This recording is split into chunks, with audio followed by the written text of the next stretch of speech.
Berarti dokter-dokter yang di luar sana, apakah berani Anda katakan Pak Iwan bahwa mereka justru merekomendasikan obat-obat lambung yang ada warnanya hijau, warnanya putih, tiap mau bulan puasa selalu muncul, ada yang dikunyah, diminum, itu sesat? Kalau saya berbicara tentang kebutuhan alur tubuh manusia, kalau kita menetralkan lambung, itu sama aja kita ini mematikan api di satu kompor dalam satu rumah tangga. Kira-kira makan enggak orang di rumah itu kalau apinya mati? Ya enggak. Nah itu aja. Jadi kita kasih solusi. Lagi-lagi Pak Iwan hadir membawa satu informasi yang membahayakan, guys. Masa sih saya nggak percaya? Katanya air putih dalam kemasan itu bisa menyebabkan hipertensi dan diabetes. air putih yang punya pH tinggi. Oh, oke. Mantap. Nah itu. Yang penting dapat dulu. Oh gitu ya. Kerjain gue. Dikerjain. Tapi kan nanti kan jangan sampai penjelasan yang pH tinggi dulu. Oh. Ya, Mas pakai diajarin. Ya lanjut ya. Tapi menariknya begini ya. Ini serius ya teman-teman semua ya. Nanti kenapa juga Pak Iwan datang bersama Prof. Saya panggilnya Prof. Nama saya Muhtaridi, tadi dipanggil Utai. Utai, Prof Utai. Dan beliau ini uniknya adalah gini teman-teman. Harusnya kan ini kan berbenturan, paradoks. Kenapa? Karena Pak Iwan duduk di sini dengan pengusaha-pengusaha juga wajib tahu. Jadi akhirnya jangan fokus di usahanya terus-terusan, tapi akhirnya serampangan yang apa yang dikonsumsi, taunya malah dia kena penyakit, usahanya malah terbengkalai. Ya. Itu kan dasar audiens kami nih. Makanya saya ngundang Anda berkali-kali di sini juga. Akhirnya Anda selalu berparadoks atau berlawanan dengan tanda kutip dokter-dokter. Ya. Itu dulu nih. Tapi sementara Anda membawa satu pakar farmasi, prof, dan skala dunianya gimana? Beliau ini peneliti ya, profesor dari farmasi yang merupakan peneliti top 2% peneliti yang berpengaruh di dunia. Versi Sedunia? Elsevier sama Stanford University. Top 2%. Indonesia kali Pak. Dunia. Wow. Oh beliau sendiri yang nyampaikan, datanya ada kok. Ada datanya? Iya, tanya sendiri beliaunya. Cuma kan kalau farmasi kan berarti kan obat-obatan. Ya. Tapi kok Anda mau duduk bareng sama beliau ini gitu loh. Sementara Dr. Gerald _Tore aja mengatakan, "Hai Mas Dery, kasih solusi. Tolong jangan mengundang narasumber yang menyesatkan dan tidak dapat dipertanggungjawabkan secara ilmiah. Dari apa yang narasumbernya katakan di konten Anda itu saja sudah salah dan tidak berdasar. Saran untuk ke depan, carilah narasumber yang berkompeten di bidangnya, jangan asal." Dr. Bobby Jantung juga pernah kita undang di sini juga, beliau juga reaktif sekali gitu ya. Maksudnya nggak apa-apa juga. Ini kan kita bahas nih. Ya. Sebenarnya ada apa sih gitu loh. Kontroversi biasa lah gitu ya. Iya.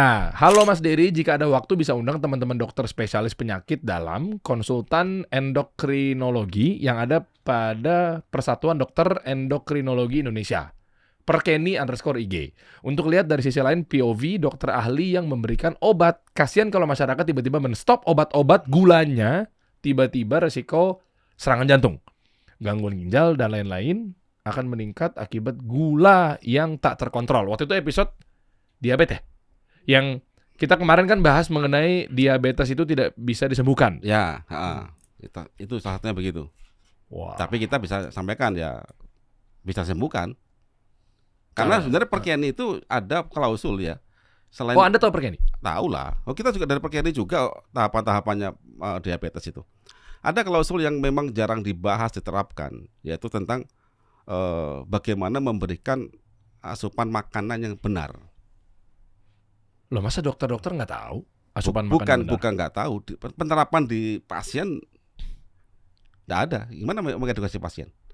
Jadi justru obat itu di poin-poin yang bukan pertama justru. Iya, tapi maksudnya kan Kementerian Kesehatan kita ini kan ada satu program kan? Ya. 4 Sehat 5 Sempurna misalnya. Atau dalam isi piringku itu. Isi piringku misalnya. Ya. Itu kan artinya tentang asupan, gizi. Masa nggak tahu? Contoh begini. Banyak masyarakat nggak ngerti makanan yang dibutuhkan kita apa sih sebenarnya? Yang dibutuhkan sel kita itu apa gitu. Ya kan karena kuncinya sel kita butuh makan. Nah, itu. Okay. Nah, kalau misalnya tahu nih semuanya nih, misalkan ya, berarti pola makannya harus benar, pola masaknya. Yang kedua, lambung nggak boleh netral. Kenapa sekarang masih banyak obat penetral lambung? Itu aja jawabannya sudah. Asik juga nih kita bahas spesialisasi seputar lambung nih. Oh, pola makan atau pola makan yang makan bagaimana? Terus selmu butuh apa? Nggak ada yang jelasin. Justru Karnus itu ngasih tahu ke masyarakat, manusia gitu ya. Kita makan untuk siapa? Untuk sel. Tapi sel nggak doyan nasi, tempe, tahu, nggak doyan sel itu. Sel maunya apa? Kalau Anda makan karbohidrat, sel maunya glukosa. Kalau Anda makan protein, sel maunya asam amino.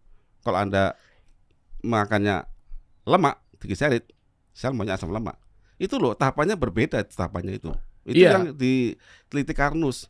Jadi dari biokimia dasar itu coba kita sampaikan di meja makan teori itu. Memang karena masyarakat tidak mengerti, akhirnya seolah yang saya sampaikan itu kontroversi. Coba kalau dokter tadi Gerald itu coba Anda pelajari ya. Krebs cycle sudah itu aja. Krebs cycle Anda paham enggak? Gitu aja. Krebs dari pirufat, asetil CoA, nanti ketemu asetat jadi sitrat, muter lagi dari NADH dan sebagainya. Loh, itu aja paling gampang. Enggak, maksudnya berarti dipastikan bahwa seorang dokter nggak tahu itu. Ya sekarang tanya mereka aja. Tanya aja mereka. Bukan nggak paham. Anda nantangin dokter. Loh, itu udah biasa sih dalam perdebatan ilmiah, biasa. Berarti boleh saya panggil? Boleh. Benar ya, boleh ya? Boleh. Oke. Mana kamera? Oke, yang ini. Oke. Panggilan kepada dokter spesialis gastro seluruh Indonesia. Kalau gastro lambung. Tadi kalau tadi enggak, kita mau bahas lambung kan abis ini. Boleh. Gastro boleh. Gastro boleh dong. Asik gitu gastro. Panggilan kepada dokter spesialis gastro seluruh Indonesia. Saya mengajak Anda untuk membersamai tayangan ini. Jadi Anda justru fair, objektif dong. Objektif. Misalnya menurut Anda ada sesuatu yang janggal, ya Anda silakan komentar. Dan di sini saya coba bertengah. Ya, betul. Meskipun saya banyak setuju sama Karnus, tapi anyway harus tengah-tengah. Harus tengah-tengah. Ya, berobjektif dong. Betul. Kan saya jadi hakim di sini. Oke, kita mulai ya. Oke. Berarti dokter-dokter yang di luar sana, apakah berani Anda katakan Pak Iwan bahwa mereka justru merekomendasikan obat-obat lambung yang ada warnanya hijau, warnanya putih, tiap mau bulan puasa selalu muncul, ada yang dikunyah, diminum, itu sesat? Kalau saya berbicara tentang kebutuhan alur tubuh manusia, kalau kita menetralkan lambung, itu sama aja kita ini mematikan api di satu kompor dalam satu rumah tangga. Kira-kira makan enggak orang di rumah itu kalau apinya mati? Ya enggak. Nah itu aja. Jadi kita melawan algoritma dari rumah sebenarnya. Asam lambung itu memang dipakai untuk mencerna makanan di piring kita supaya menjadi makanan sel itu. Itu gerbang pertama itu. Dia pakai asam memang. Cuma maksud saya kalau asamnya itu dinetralkan, kira-kira melawan algoritma enggak dari tubuh ini? Iya. Nah sudah. Nanti jawabannya kalau saya lihat dari point of view itu, kalau memang urgent banget,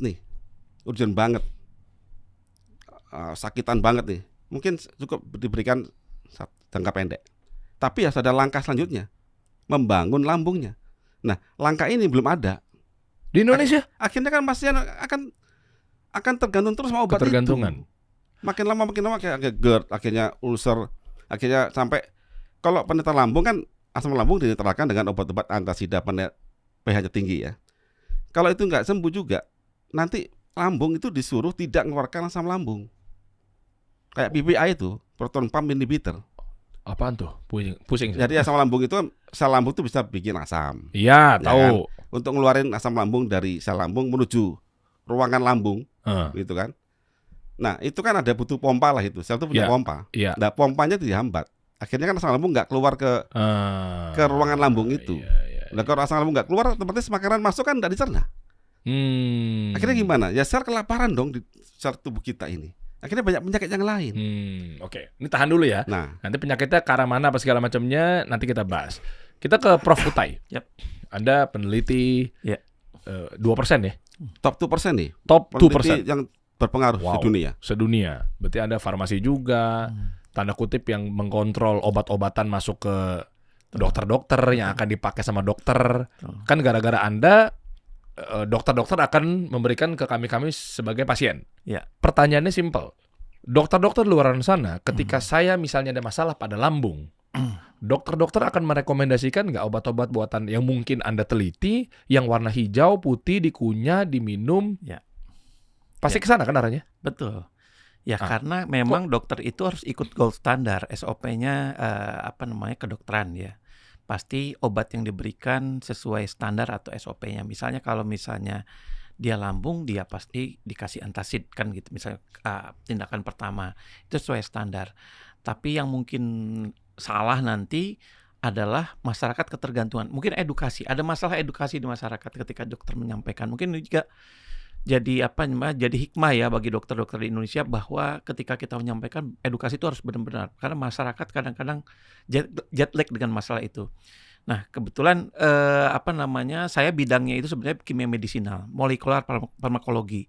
Jadi menyangkut paut bagaimana kalau obat atau zat apapun dimasukkan ke dalam tubuh untuk kebutuhan terapi. Nah, itu yang saya bahas gitu di penelitian saya. Itulah yang mungkin penelitian saya banyak disitasi kan dampak farmakologinya itu, termasuk ketika 5 tahun yang lalu ketemu Mas Iwan diminta ngobrol, awalnya saya nggak percaya. Wah. Nggak percayanya karena satu ini kan kok ngomong tentang kesehatan gitu. Sementara Anda siapa Pak Iwan? Saya pembuat pabrik. Nah, jadi saya pertama tuh dulu datang dibawa ke pabrik dulu, pabrik kolagen, gitu kan, pabrik kolagen. Kemudian dia memaparkan secara biokimia yang itu memang ilmu dasar saya, dan itu semua betul kok ilmunya gitu ya, siklus Krebs dan lain itu betul, karena memang makanan saya pelajarannya itu gitu, kimia medisinal gitu. Kemudian ketika dia menerangkan tentang bagaimana EGCG dalam Algati berperan dalam recovery diabetes, benar kata saya gitu. Akhirnya satu waktu saya dikasih kesempatan untuk menjadi narasumber waktu itu dari pangan ya, Prof. Hani. Ada hal yang bertentangan saya antara dengan beliau loh. Terus saya tidak sebutkan, tapi itu adalah gini. Saya bilang gini, Mas Dery, kenapa tadi Mas Dery mempertanyakan kenapa saya seorang farmasi yang harusnya ngontrol obat setuju dengan Mas Iwan gitu. Nah Jadi itu, ini kan nggak matching. Maksudnya Anda kena doktrin apa sama orang sebelah Anda? Jadi gini, saya punya sahabat ahli sintesis dari Wien University atau Wiener University, namanya Thierry Langer. Dia bikin obat dan obatnya udah terkenal gitu lah. Nah, Thierry Langer ini suatu waktu datang ke Indonesia ke saya, dan dia nyoba, katanya makan di Indonesia tuh viral, dan dia nyoba bakso tanpa sepengetahuan saya. Nyoba bakso di bawah gitu, dan dia diare parah. Dia nggak mau masuk rumah sakit, nggak mau dikasih obat, cukup hanya minum air putih, nasi putih, udah. Dan itu betul-betul sembuh gitu. Saya bilang, kamu tuh pembuat obat, tapi nggak pernah makan obat ini, nggak mau. Akhirnya dia suatu waktu saya ke rumahnya di Wina, dia sakitnya parah, dan dia tidak mau masuk rumah sakit. Dia sakitnya seperti ya asalnya kecelakaan kemudian demensia, gitu ya. Lupa siapa nama gitu ya. Dan dia tidak minum obat, tapi minumnya daun-daunan asli gitu ya. Loh, kata saya, kamu tuh aneh. Kamu yang bikin obat. Dia punya perusahaan obat terkenal waktu itu di Jerman ya. Kemudian dia pindah dari Prancis, dan sekarang jadi peneliti di Universitas Wina, dan dia terkenal lah dalam bidang itu. Dan dari situlah hikmah saya kenapa yakin dengan mempelajari bahan alam. Bahwa obat yang paling baik itu adalah obat bahan alam, dan bukan obat tunggal gitu ya. Itu kenapa saya ketemu Mas Iwan cocok. Karena kalau dilihat dari publikasi saya, semuanya penelitian tentang bahan alam, tidak ada obat sintesis. Gitu. Jadi ketika kita diobati oleh single compound atau senyawa tunggal gitu ya, kemudian ketergantungannya terhadap senyawa tunggal itu sangat tinggi, maka kemungkinan efek sampingnya juga tinggi gitu dasarnya. Itulah yang saya menguatkan dan diyakinkan oleh Mas Iwan, ini masuk akal. Suatu waktu saya GERD nih, saya punya GERD. Karena kebiasaan saya minum kopi 2 tumbler, ini ini pagi sampai jam 10, nanti sore makan segini lagi. Itu kopi apa dulu nih? Kopinya ada kental manisnya nggak? Arabica enggak. Kopi pahit, Arabica. Pahit. Kopi pahit ya? Sekali pakai itu 25 gram gitu ya. Terus makan pedas-pedas gitu kan. Saya punya GERD dan saya cerita, dan beliau belum mempermulakan, sedang mempermulakan produk beliau. Kemudian saya minum. Lah, kok enakan, sembuh. Karena saya peneliti, nggak percaya dong ini sembuh. Akhirnya saya izin ke beliau untuk meneliti, coba ke tikus. Ternyata memang tersolusikan. Tikus? Betul. Jadi maksud Anda ke lambung dikasih tikus. ke lambungnya tikus? Betul. Kenapa tikus? Ya karena Anatomi sama, dan itu adalah SOP-nya BPOM. Kalau misalnya kita mendapatkan obat lambung, maka mekanisme pertama adalah in vivo-nya ke tikus. Oke, gitu. sebentar. Tikusnya berarti artinya lambungnya dirusak dulu? Betul. Caranya? Ya tikusnya dipakai HCl terinduksi dengan etanol biasanya. Itu udah prosedurnya BPOM ya. Etanol yang ada di bensin motor? Iya. Alkohol. Ya, alkohol. Etanol. Etanol sama HCl loh. Etanol sama HCl sehingga si lambung tikus itu rusak, baru kita pakai simetidin. Simetidin itu obat lambung yang memang beredar. Ya. Kalau dulu terkenal ranitidin ya, simetidin. Nah, kita bandingkan, ternyata bagus gitu. Loh, dari lambungnya tikus itu rusak jadi bagus. Bagus, betul. Pakai produknya dia gitu. Pakai apa? Ini AL. Wow. Makanya AL Karnus ini. Iya. AL itu apa? Ya AL aja. Anti lambung. AL ya alga labu. Suka-suka. Jadi AL Karnus ini dikasih ke lambung. Cara minuminnya gimana cara ke tikus? Dikasih di apa namanya, sonde ya istilahnya. Sonde itu kayak disuntikin gitu. Diminumin aja ke tikusnya. Ya. Habis itu 1 jam. Nah, jadi kita kasih dosis 1 saset dikonversi ke tikus gitu. 1 saset, 2 saset dan 4 saset gitu kan. Kita coba tuh. 1 saset sudah berdampak. Dan yang dosis ketiga itu yang 4 saset, dampaknya luar biasa. Ini sih, bisa kita munculin di gambar nggak? Ini menarik ya teman-teman. Ini penelitian loh ini. Iya, ini penelitian. Sebentar. Saya pengen bantah sekelas profesor, bingung juga gitu sebenarnya. Satu, saya nggak tahu cara bantahnya gimana, karena bukan bidang saya. Dan yang kedua, kayak percaya, nggak percaya, percaya deng, nggak percaya deng. Agak berat teman-teman semua gitu loh. Jadi maksud gue tuh bahasanya gimana ya? Masih butuh satu verifikasi dan validasi terkait dalam hal yang Anda nelitiin, yang memang Anda sebetulnya adalah pembuat obat, tapi kok bisa confirm gitu loh sama apa yang disampaikan. Ya kita tahu bahwa konsep Karnus ini yang dibikin sama Pak Iwan ini kan kerap kali berbenturan atau bertolak belakang sekali gini sama medis, sama dokter apa segala macamnya gitu.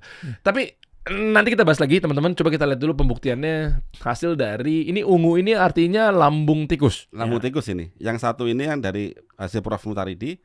Saya bacakan nanti Prof bisa berkomen. Yang satu ini tikus yang sehat. Oke. Yang normal ya. Kelompoknya G. Punya skor 0,2. Ini skor kerusakan. Ini normal ya. Oke. Sehat ini. Kemudian ini tikus yang dirusak lambungnya tanpa dikasih apa-apa. Hanya dirusak. Oke. Skornya 0,6. Jadi semakin tinggi itu semakin rusak itu skornya. Kemudian ini yang gambar 3 ini adalah tikus yang dirusak lalu dikasih obat farmasi. Boleh tahu obatnya apa? Simetidin. Ini bukan nama brand ya, tapi kandungan ya. Kandungan. Oke. Nah ini. Tapi kalau nama brandnya nggak usah sebut, tapi mungkin ciri-ciri yang seperti apa? Ya banyaknya generik sih orang pakai simetidin. Oh gitu, bukan yang warna-warna itu. Oh bukan, ini bukan yang cairan putih diminum. Itu antasida. Itu antasida. Oh, okay. Itu yang kelasnya biasa itu. Itu kelasnya biasa. Oh gitu ya. Ini lambung nggak boleh mengeluarkan asam lambung udah. Oke. Ditahan. Ini 0,25. Nah, amati ya. Normal 0,2 normal, kemudian yang tanpa dikasih apa-apa 0,6 rusak. Yang kemudian dikasih simetidin 0,25. Artinya 0,25 dibanding 0,2 kan masih tinggi 0,25 kan? Iya. Artinya masih ada kerusakan. Belum baik normal. Iya. Nah, sekarang dikasih L-Karnus. Dikasih L-Karnus 1 jam. Dikasih dosis rendah ini, dosis 1x1 ya. Itu 0,2. Sudah sama ya dengan skornya. Iya. Dosis yang tinggi, yang akut itu 0,133. Hah? Jadi lebih baik dibanding tikus yang normal. Iya. Iya, itu aja. Nah, nanti bahaya nih ngeri. Oke juga nih berarti produk nih. Iya, kita bangun. Sebentar. Minuman serbuk labu dan pisang mengandung kolagen 2752 mg atau per saji. Iya. Artinya apa korelasinya lambung yang bermasalah dengan labu dan pisang? Nih saya orangnya butuh konkret nih. Nggak bisa nih ngomong sama saya. Betul. Saya jurnalis, Pak. Nah, jadi Anda dengan bikin obat, saya bisa bikin masalah nih, Pak. Ya. Saya kan punya teori nih. Iya. Teori saya nanti dibikin oleh Prof Mutaridi. Boleh. Ya kan, oke. Saya punya teori sebelumnya begini. Ini teori saya. Jadi ini gambar lambung ya. Jadi sedikit teknis sekali supaya tidak dianggap saya asbun. Oh, karena banyak yang menganggap Anda itu. Terutama mungkin beberapa dokter. Iya, yang belum kenal. Nanti kalau kenal sama saya kan nanti Dokter yang kena brainwash Anda. saya brainwash. Lucu banget ini. Ya Allah. Oke, lanjut. Kita lihat ini lambung ya. Ini lambung nih, lambung kita nih, ya Oke. kan? Kita gede ini. Nah, jadi beginilah, ini bentuknya lambungnya begini. Cuman saya tarik ke sini ya. Jadi yang ini Bang Dery, Ya. yang ini adalah lendirnya. Oke. Lendir. Kemudian yang ini selnya, ini sel ini. Sel ini ngeluarin asam lambung Bang Dery. Asam lambung. Oke. Asam lambung itu HCl. Ya. Tahu air aki nggak? Air aki. Era kita Nah, kalau kena tangan melepuh nggak? ya melepuh lah. Ya melepuh. Iyalah. Asia itu lebih kuat dibanding air aki. Itu bayangannya ya. Oke. Jadi kalau di bawah ini apa namanya? Di bawah ini ngeluarin asam lambung ke atas. Mhm. Kalau dia nggak ada pelindungnya kan ngantem ini. Tembus. Ngantem temennya. Ya. Contoh Oh, iya. saya ngeluarin asam lambung. Sebelah saya sel. Iya. Ada problem tadi. Kalau nggak ada pelindungnya kan ngantem Ngantem temen lah. saya. Kesikat Nah, lah. makanya itu ada pelindungnya. Namanya Oke. mukosa, mana? Mucin namanya ya, mucin. Mucin. Itu lendir lah gitu, lendir, bahasa lendir. Ada pelapisan. Nah, gitu aja ya. Oke. Nah, oke. Jadi kemudian di mana makanan kita? Di sini makanan kita. Ini makanan. Jadi asam lambung kan keluar ngantem makanan kita. Yang ini lendirnya, lindungin. Oke. Nah, bayangkan jika suatu saat ini lendir ini hilang, rusak. Oke. Rusak, akhirnya asam lambung ngantem Si temennya sendiri, temennya sendiri. selnya sendiri. Karena Luka. udah nggak ada lendirnya. Betul. Nah, saat ini pengobatan yang saat ini dilakukan adalah pertama antasida contohnya, menetra asam lambung. Jadi HCl dikasih basa, aluminium hidroksida misalkan, netral dia. Netral. Netral kan nggak bisa memecah makanan. Oh, makanya lambung Di situ. jangan dinetralin. Nah, paham situ ya. Yang kedua, jika Iya. penetralan lambung ini masih belum selesai, ini sel yang produksi asam lambung HCl, ini pompanya di shutdown. Pompanya Mhm. nggak boleh pompa asam lambung keluar. Oh, ketahan dong. Hah? Ya ketahan dong. Ya berarti. ketahan. Nah, kalau nggak ada asam lambung keluar gimana? Bisa pecah makanan nggak? Enggak bisa. Nah, itu yang lagi simetidin, PPI, banyak lah ya. Oh, Nah, begitu. Sembuh nggak lambungnya? Ini masalah problemnya di sini problemnya kan. Mukosanya nih nggak ada. Enggak ada. Kan harusnya kan dibikin mukosa yang baru. Iya, kenapa harus lo harusnya dibikin mukosa yang lendir yang baru. Lendir yang baru. Dibikin lendir baru. Memang Iya. enak lendir tuh emang Iya, apa ya? licin. Itu. licin. Makanya Tahu banyak istilahnya di luar sana kan Nah. jual apa? Jual beli lendir gitu kan. Nah, Jualan lendir. Enak, Iya, kan? ini kan Iya. akan ada siapa tahu ini penghasil lendir, bener nggak? Betul. Emang jadi lendir Tuh. nantinya. Nah, Kan? sekarang sedikit skema nih. Lendir itu gimana bentuknya? Nah, gitu kan. Ya Beginilah ini. lengket-lengket cairan gitu kan. Nah, kalau kita zoom in terus Hah? ya. Lendir itu begini. Ada dua lendir, satu yang warna pink, ini kan saya gedein lagi nih. Yang pink ini lendir yang lengket dengan sel. Oke. Namanya mucin 1. Terdiri dari protein backbone dan gula. Nah, gitu. Oke. Kemudian setelah ini telapisi yang pink akan bikin yang ini biru-biru ini, yang lendir yang bebas itu, mucin 6 namanya. Oke. Mucin 6 gimana bentuknya? Ini bentuknya begini, protein backbone, protein begini. Ini ada apa namanya gula-gulanya. Iya. Nah, ya melayang. Kalau rusak ya tipis setelah selesai. Nah, sekarang terus bagaimana si air karnus ini ini bisa menambal kan Si gitu air tanya. karnus ini nih. Nah, saya punya teori begini. nambel lendir yang hilang gitu kan. Betul. Ah. Setelah saya teliti, ya, di dalam lendir itu dia punya asam amino yang repitasi tinggi, ya. Emang ya? Iya, prolin, asam aminonya ya, prolin di sini prolin, kemudian ada serin dan treonin, itu kan.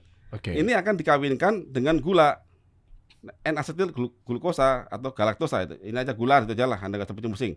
Dikawinkan. Yang siapa yang penghulunya? Enzim. Oh gitu. Nah, ini penghulunya nih. Di dalam sel lambung yang bikin jadilah mucin. Jadilah ini lendir itu aja, lendir ya. Ini Oke, lendir oke. setelah dikawinkan. Nah, sekarang begini. Pada saat sel lambung itu rusak, rusak ya. Kalau ini saya kasih warna warna biru aja. Rusak di sini, dia kebunuh. Kalau saya kebunuh, maka dia akan mengeluarkan semua materinya, termasuk enzim itu, penghulu itu. Kok kena dia? Keluar dia? Pada waktu luka lambung. Luka lambung, asam lambung kan menghantam sel teman-teman sebelah. Mati dia. Begitu mati kan memuntahkan semua apa yang di dalamnya. Karena udah nggak berlaku dan nggak berfungsi ya. Ya hancur. Hancur kan udah kayak mayat. Iya, betul. Keluarin semuanya zat, termasuk enzim itu. Ikutan keluar juga dia. Nah, enzim ini keluar. Nah, di dalam AL itu saya tuh men-setting kayak asam amino ini. Loh, sebentar, karena Anda punya pabrik, karena Anda memproduksi, jadi Anda tambahin itu? Dari sapi itu udah banyak, dari tulang sapi itu. Kan saya dari tulang kolagen. sapi? Iya. Oh, dari kolagen? Kolagen tipe 1, saya potong-potong, dan dia ternyata tinggi serin, prolin, trionin. Kemudian saya bikin dari pisang juga gulanya, resisten. Ketemulah sama si penghulu ini. Di dalam ini, ketemulah ini dengan enzim. Enzim glikosil transferase ini. Nah, ketemu ini, dikawinkan dia, jadilah mucin itu. Itu teori saya waktu itu. Jadi lendir. Dan banyak kesembuhan kan. Akhirnya Prof. Taridi, berani nggak Mas dicoba? Berani, saya bilang. Ayo tes. Sebentar, tahan dulu nih. Sebentar nih. Ini ada 2 pertanyaan pamungkas lah ini, tapi saya mulai dari yang pertama dulu. Sebentar. Ya. Prof Iwan. Oh, jangan Prof. Pak Iwan, Anda ini saya coba tengah-tengah ya. Saya coba kritis, saya coba objektif apa segala macam ya. Anda cerita dari tadi tuh ya, mucin lah, bla bla bla bla, istilahnya. Saya tahu pasti teman-teman lendir lah, apalah begitu apa segala macamnya. Pak, izin Pak Iwan. Anda mau bohongin saya kan bisa-bisa aja kan? Bisa. Nah, ngarang cerita. Anda apapun istilah-istilah kimia apa segala macamnya. Karena nggak tahu ya. Iya, oke. Tapi sebentar. Iya. Mudah-mudahan Anda tidak blunder membawa orang di samping Anda. Iya. Saya mungkin bisa backingan sama beliau. Prof. Ya, saya nggak tahu lah ini bidang Anda sama atau tidaknya apa segala macamnya sama beliau ini katakan. Tapi Anda harus objektif ya. Betul. Kan disebutin ini kan bisa aja saya terlena, tergugah gitu. Istilah-istilahnya, keren ya apa segala macamnya. Sebentar ya. Menurut Anda yang tadi dijelaskan itu valid nggak tuh? Ya. Nah, itu dulu deh. Bagus. Nanti saya kasih pertanyaan yang keduanya lebih pamungkas, ada hubungannya sama kok bisa-bisanya dokter malah ngasih satu obat yang malah justru lambung dinetralin. Nah, itu nanti. Maksudnya cuma 2 nih. Apakah memang dokternya komersial? Meskipun dia udah tahu dengan polanya, kasih aja labu, kasih aja lendir, misal. Tapi karena butuh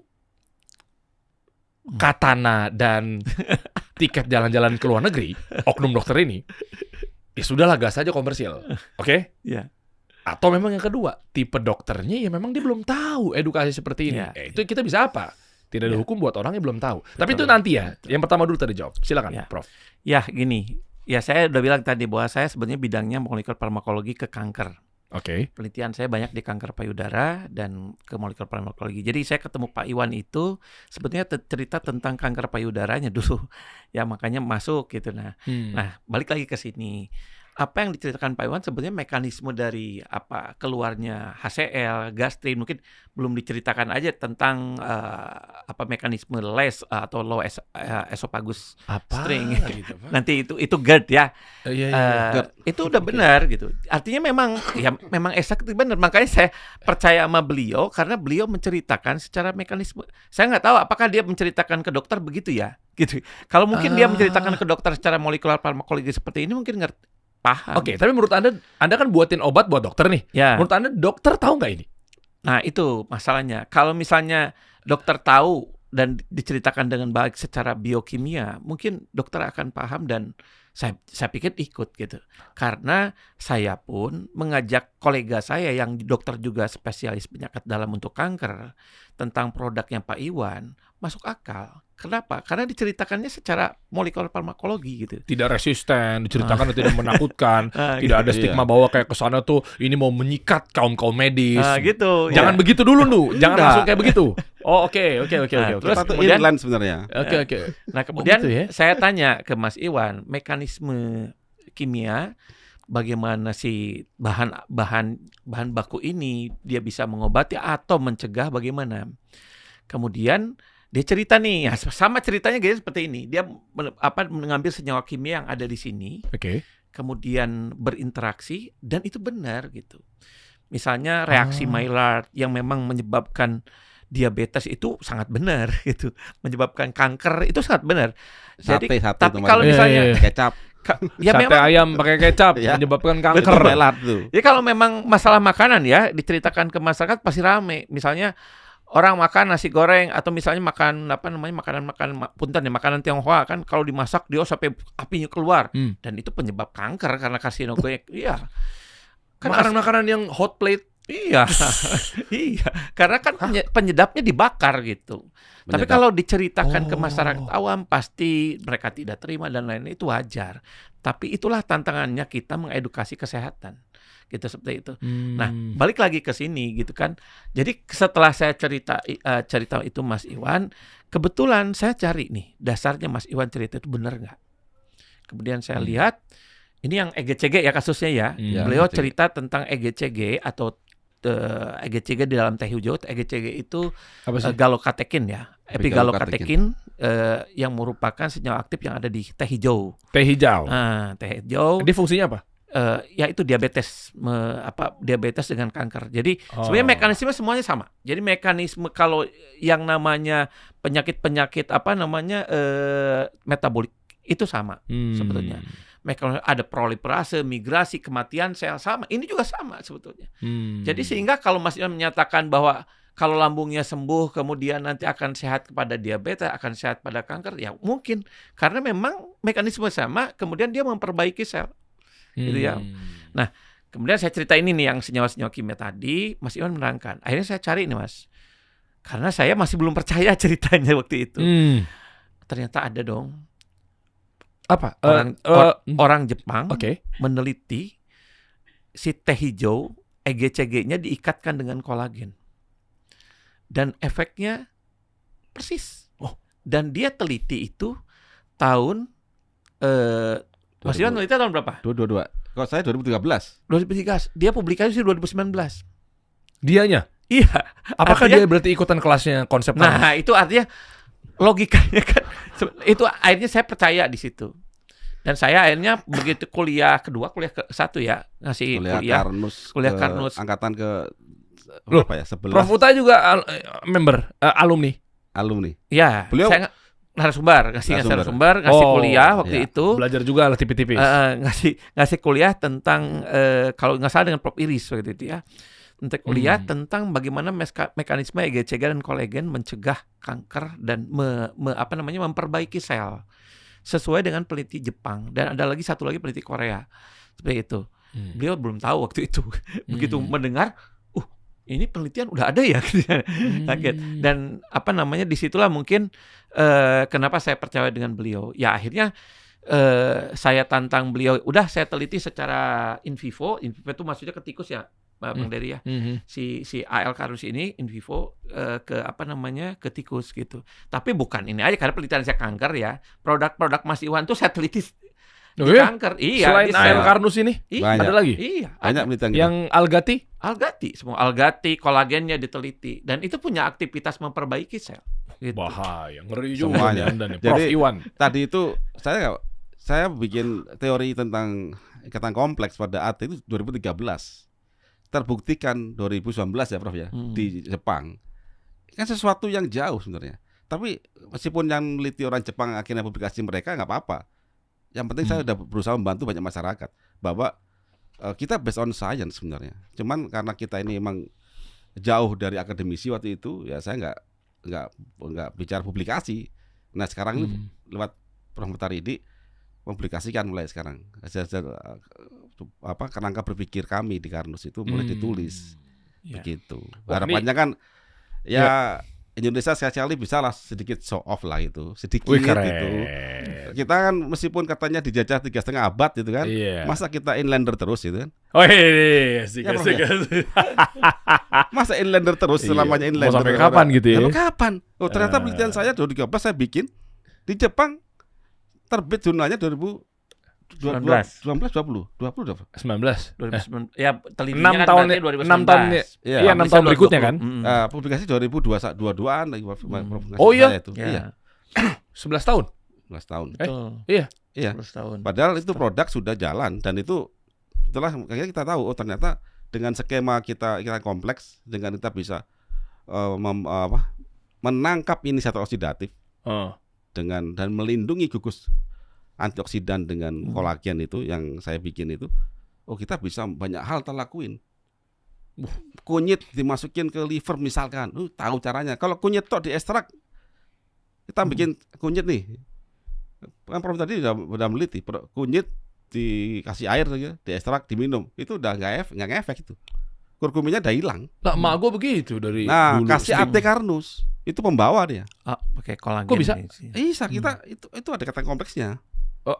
Atau kalau mau dimasukin maksudnya diinfus gitu? Enggak, dicampur aja. Enggak, bukan. Sebelum ke produk Carnus, maksudnya kan kalau kunyit diminum gitu, itu kan nggak ngefek. Nggak, ini analogi bodoh saya aja ya. Apakah harus dimasukin lewat vena gitu maksud saya? Ya belum ada penelitian. Kalau vena kan nggak mudah, Bang Dery, kalau ditolak. Nggak, contoh doang kan orang kan mikirnya kan kalau diinfus, ini awam ya. Flavonoid itu ya, kalau kena air itu nggak stabil, langsung dia jadi gugus OH-nya itu hilang. Oh, permasalahan itu. Situ. Darah kan, makanya dia butuh pelindung. Kunyah aja kunyitnya.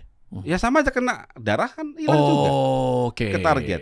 Nah terus gunanya produknya Carnus itu adalah kan diminum juga. Iya, tapi ada pelindungnya. Oh, ngikat dia. Nah, ada ininya loh. Ah, ini loh. Ini Algati nih. Ya, ini ada ininya. Nah, ini yang saya ceritakan yang penelitian Jepang ini. Nah, ini yang ngasih saya, dia mengikat beberapa. Ini teori saya tuh dulu begitu. Tapi ternyata alhamdulillah dibuktiin oleh orang Jepang. Wow.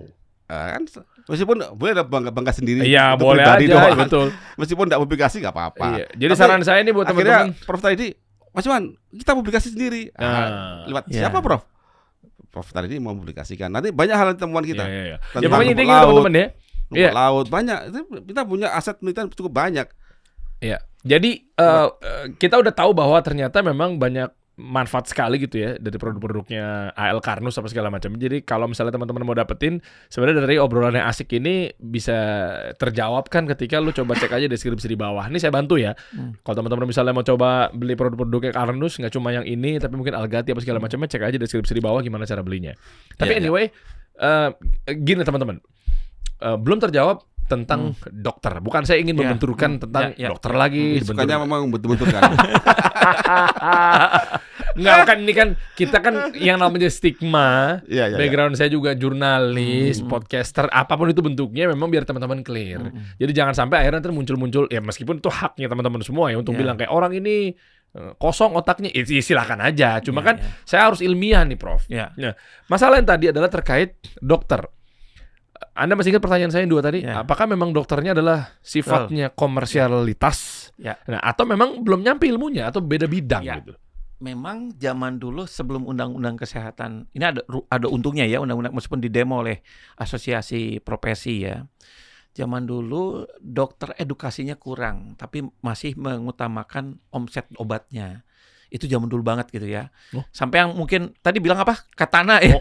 Iya, mobil Katana. Nah, itu ada kejadian. Itu benar. Saya pikir itu bercandaan orang zaman dulu tapi sekarang nggak tahu ya. Jadi kan kalau misalnya tembus omsetnya sekian karena dokter itu merekomendasikan oknum lah ya, merekomendasikan obat-obat tertentu karena ditunggangi sama brand apa segala macamnya. Kalau kamu tembus sekian target, kamu saya kasih mobil Katana. Itu dulu. Atau kalau Katananya udah ada, saya minta tiket untuk liburan ke luar negeri. Makanya itulah sekarang perbaikannya udah rumor. Rumor apa faktual? Nggak tahu juga saya. Ya, rumornya banyak lah itu tentang apa namanya bisnis obat ya, Bang Dery ya. Siap. Yang jelas gini, contoh misalnya di kita tuh banyak yang prakteknya dia dilakukan secara praktek ke pasien orang sakit sembuh gitu ya. Dulu ada Dr. Warsito ya. Dr. Warsito itu yang bikin alat apa namanya untuk magnetik ya. Dokter, bukan dokter. Dokter. Bukan dokter. Dia ahli Warsito.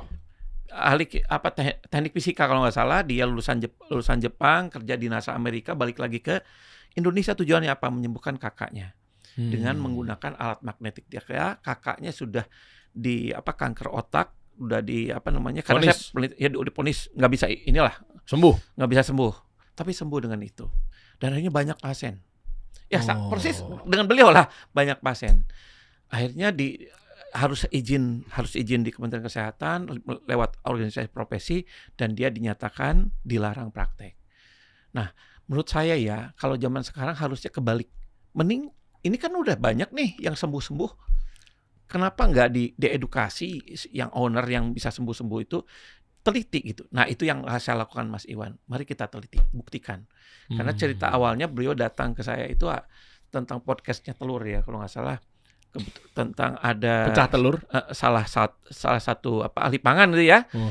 Yang tidak setuju gitu dan kebetulan jadi dosen Unpad sekarang gitu. Kata saya telur dadar. Oh, telur dadar. Saya pikir channel telur. Bukan. Dr. Felix Zulhendri. Ya. Kenapa emang? Ya, dia kan katanya tidak setuju dengan masalah telur dadar. Iya. Bikin kanker. Ya, bikin kanker gitu kan seperti itu. Nah, kata saya Mas Iwan, ayo kita mari produk Mas Iwan proof evidence. Kita masukin ke lab. Nah, sekarang mulai masuk ke lab, Mas. Oke. Jadi saya juga mengajak teman-teman yang punya produk-produk seperti ini dan membuktikan di masyarakat bagus gitu, proof evidence. Artinya sehingga ya wajar kalau misalnya orang dokter yang memang dia spesialisasinya akan menyatakan bohong, bukan ahlinya, apalagi basicnya. Kan orang selalu begitu. Ketika kita bicara sesuatu yang memang praktis kita udah bertahun-tahun, padahal S1 kita bukan bidangnya itu, pasti orang bikinnya S1-nya. Ya. Nah, apalagi ijazahnya palsu, Mas. Maksudnya gimana nih? Apa sih maksudnya? Saya langsung responsif sekali nih. Gimana? Apalagi ijazahnya palsu. Iya, maksudnya kalau dia nggak sekolah, pura-pura jadi dokter gitu kan, dia punya prakteknya. Oh iya, itu baru ijazah palsu. Itu maksudnya gitu. Iya, betul. Nah, setuju saya. Nah, itu mungkin edukasinya. Nah, oleh karena itu maka hikmah lah bagi teman-teman profesi ya, bukan hanya medis tapi kesehatan yang bergulat juga dengan obat-obat alternatif juga harus punya edukasi terhadap masyarakat, terutama ya tadi kalau misalnya dia dikasih obat ini apa efek samping ke depan. Ya, contoh misalnya obat kanker. Kalau dia dikasih obat kanker ini apa efek samping ke depan? Jangan sampai nanti tiba-tiba komplain ke dokter malpraktek gitu kan, seperti itu. Karena tidak diedukasi dengan baik gitu tentang obat. Nah, saya tuh mempelajari tentang mekanisme obat, bagaimana kalau misalnya dia keterusan minum obat A, kemudian bagaimana mekanismenya di dalam tubuh gitu. Itu yang saya concern. Gitu. Oke, tapi menariknya berarti saya dapat ya bahwa ya oknum dokter-dokter yang susah juga ya dibendungnya ketika emang tuh dokter si oknum ini mindsetnya adalah komersil. Betul. Itu yang akhirnya mungkin bisa diluruskan oleh Pak Presiden kita misalnya, betul, atau Menteri Kesehatan kita misalnya. Ya, dibenahin kayak begini-begini. Soalnya khawatirnya malah pengennya menekan angka kematian, misalnya menekan angka kanker, menekan angka diabetes, tapi malah berantakan ini semuanya nih, malah jadi akhirnya banyak warga-warga kita tadinya sehat-sehat aja yang bisa disembuhi dengan secara yang benar gitu dalam tanda kutip, tapi malah kena yang kayak begitu-begitu. Bangsa kita tuh potensi loh, Mas. Dokternya pintar-pintar, apotekernya pintar-pintar, cuman yang sayang aja. Apa tuh? Ya tidak bekerja sesuai dengan etikanya. Contoh, jangankan dokter, apoteker aja. Coba lihat, Bang Dery datang ke apotek aja, tanya apotekernya ada nggak, gitu kan? Emang nggak ada? Lah itu pakai baju jas putih? Ya kalau di Kimia Farma ada, tapi banyak apotek-apotek yang kecil itu praktek juga jarang ada gitu. Itu masalah. Nah, makanya bukan hanya dokter gitu ya, bukan hanya dokter, apoteker, kemudian bidan yang praktek. Ya kalau misalnya dia ya kadang-kadang benturan dokter dengan orang kesehatan, bisa perawat dengan bidan yang praktek itu sangat tinggi gitu. Karena mungkin merasa ini bukan bidang kamu. Ya misal apalagi Pak Menteri ya, Pak Budi Gunawan menyatakan bahwa bidan boleh melakukan operasi sesar misalnya, itu jadi rame kan seperti itu. Ya karena mungkin pemerintah merasa ada hal yang tidak beres masalah praktek di kedokteran gitu. Ya sama ada apoteker juga, obat-obat banyak pasien yang salah obat.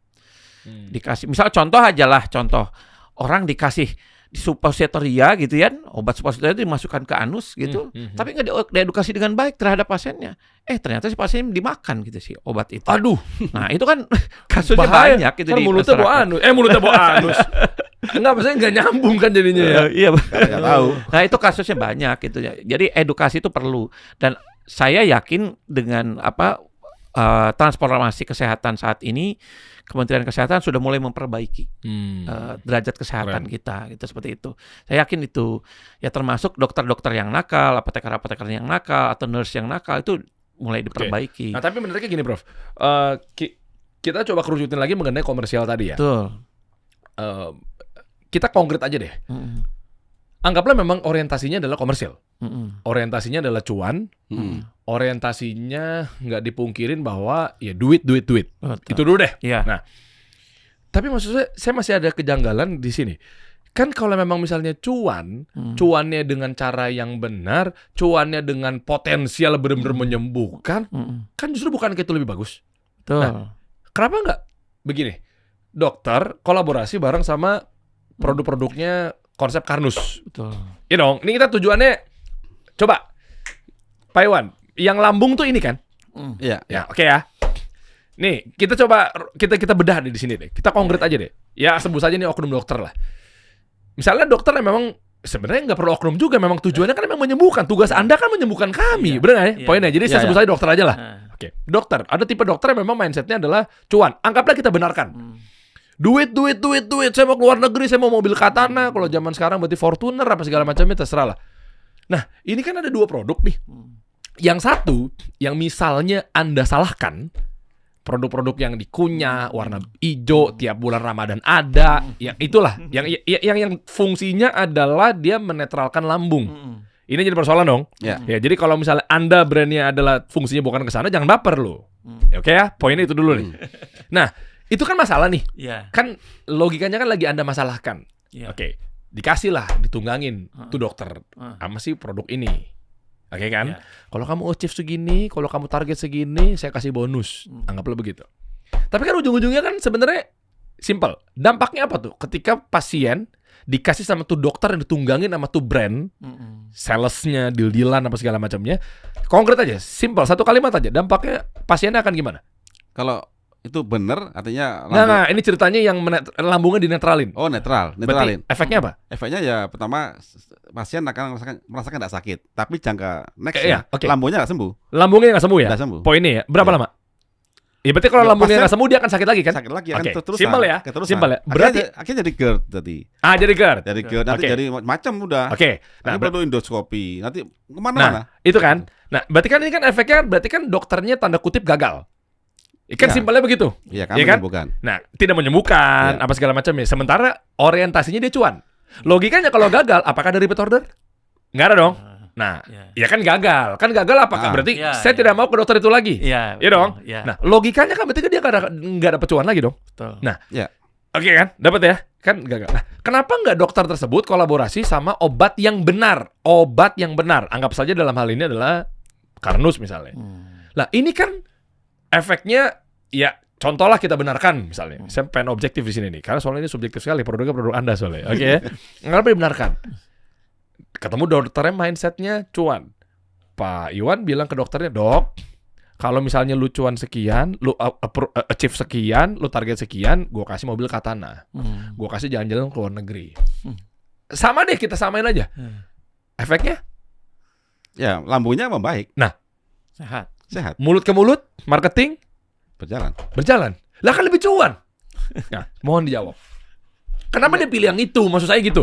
Kalau memang jawabannya ada ternyata, karena memang pemilik produknya, pabrik yang obat dikunyah ini memang bahannya nggak tahu. Ya udah, saya angkat tangan, kejawab. Ya berarti memang tanda kutip blow on aja tuh oknum si pembuat pabriknya. Simpel gitu kan? Oh ternyata belum ada temuannya. Oh ternyata pabrikasinya begini, nggak tahu lah. Oh ternyata begini. Ya apa boleh buat ya? Dia tinggal jawabnya. Ya, karena gue nggak tahu ilmunya, Der. Nah cuma kalaupun dia tahu ilmunya, kenapa tetap ngotot ngeyel pakai obat yang itu? Gimana tuh? Mungkin yang pertama belum tahu ilmunya. Berarti clear ya? Emang kita itu? Bersikap baik lah, artinya berprasangka baik. Oke. Kan selama ini kan edukasi yang ke dasar tentang biokimia sampai ke penjelasan lebih dalam itu kan mungkin enggak sempat disampaikan oleh pembuat pabrik itu. Loh, dia kuliahnya kuliah apa? Nah, artinya gini. Enggak, tapi gini, kalau misalnya jawabannya adalah kuliahnya memang nggak nyambung, ya saya Contoh gini, nggak ada kalau masalah. kita Tapi lihat di farmasi itu kan, maksudnya secara operasinya antara perusahaan farmasi dengan dokter misalkan, itu kan yang datang kan detailernya. detailer apa? Detailer yang Salesnya Sales, yang oke. menyerangkan. Tapi kan, Sales tapi bukan data farmasi itu kan lagi. dari farmasi itu kan, ya pokoknya targetnya adalah contoh asam lambung netralkan, nah begitu aja. Itu dokter iya aja. Ya karena mungkin nggak ada solusi yang lain. Saat ini yang bicara tentang rekonstruksi lambung sangat sedikit, mungkin belum ada kali. Berapa total jumlah dokter spesialis gastro di Indonesia? Wah, nggak tahu saya. Anda dari mana? Banyak. Pak Iwan dari mana? Aslinya? Asli Pak Iwan kota. kota.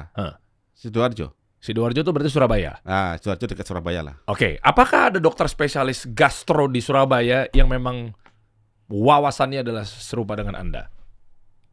Nah, saya belum tahu. Cuman ada beberapa yang memang saya udah mulai jalin komunikasi. Spesialis lambung ya, gastro ya? Spesialis, gastro dan sebagainya.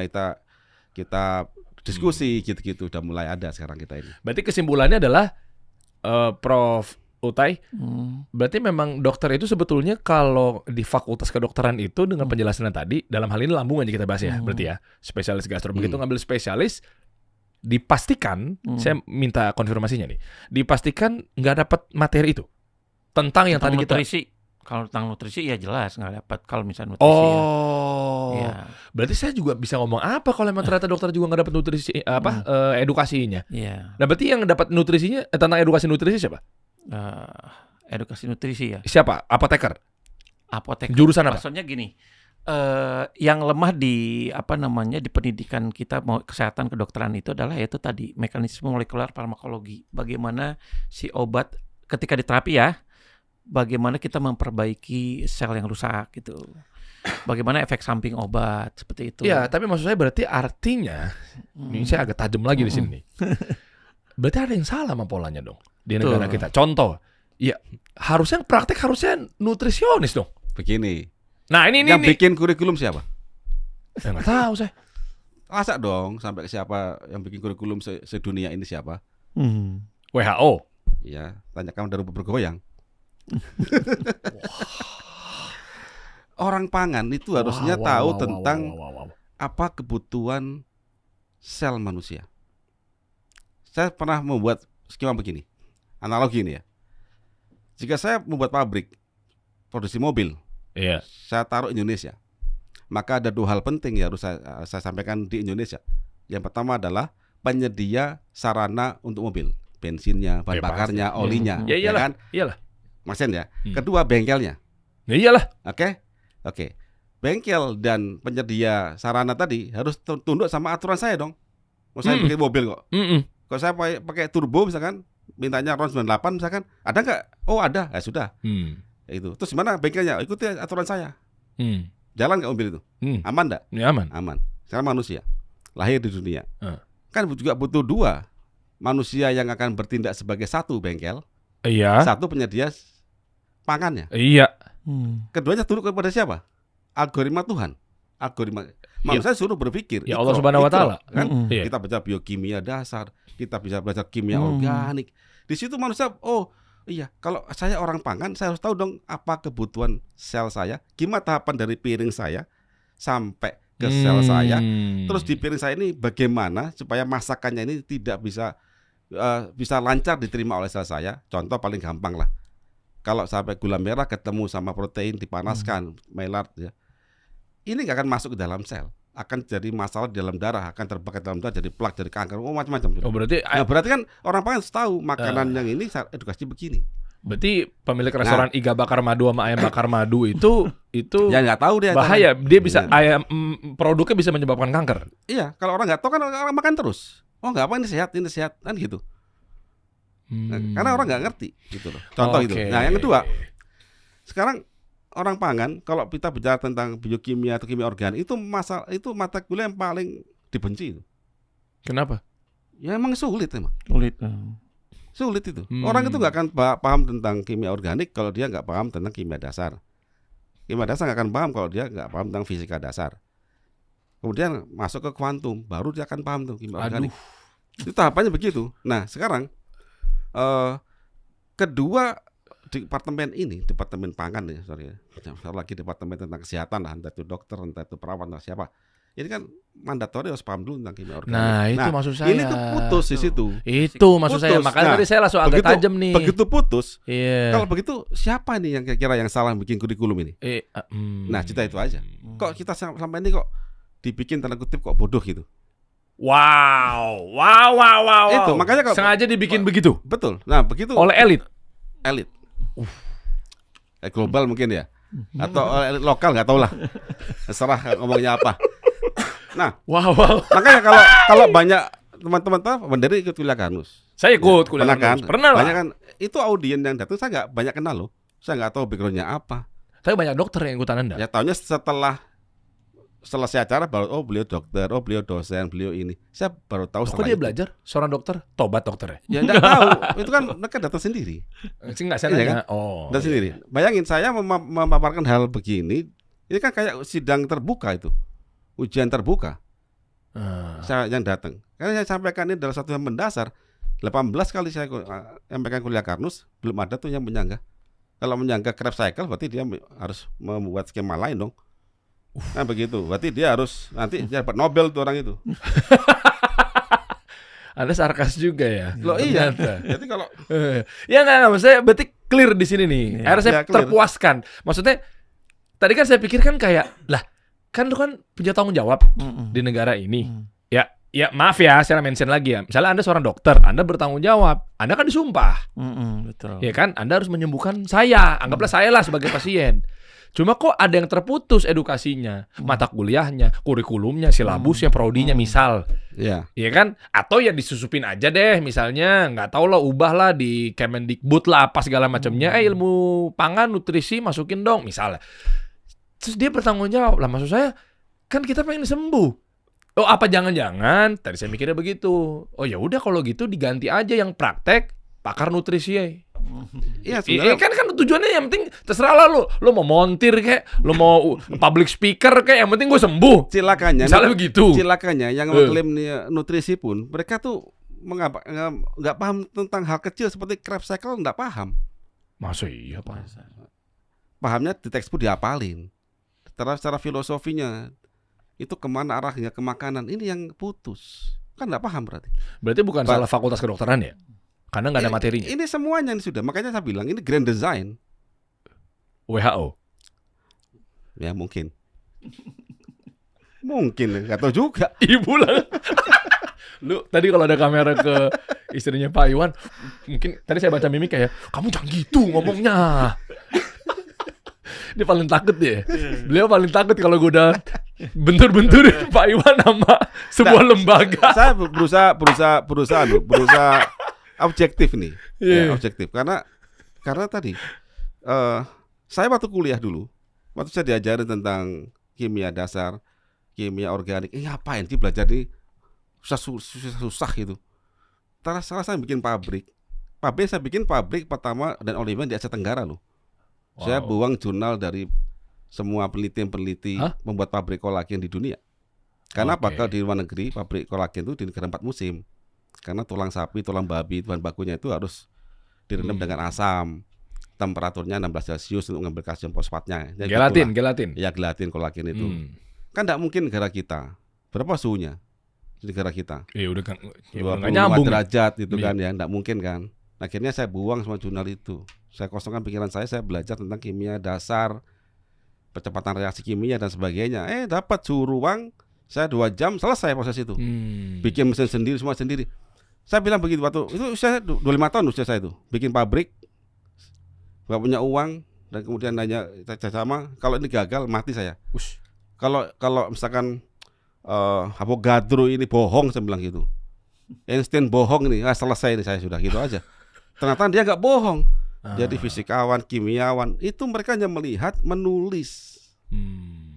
Berarti memang ada yang ada yang Sebenarnya nggak beresnya bukan di perguruan tinggi aja sih. Ya mungkin Bang Dery udah tahu ya hasil TKA jeblok nasional ya, di mana kimia paling rendah nilainya gitu kan. Ya artinya di sistem pendidikan menengah juga. Jadi gini, perguruan tinggi itu mengandalkan sekali SMA, belajar kimia organik. Jadi biokimia dasarnya udah ada di SMA.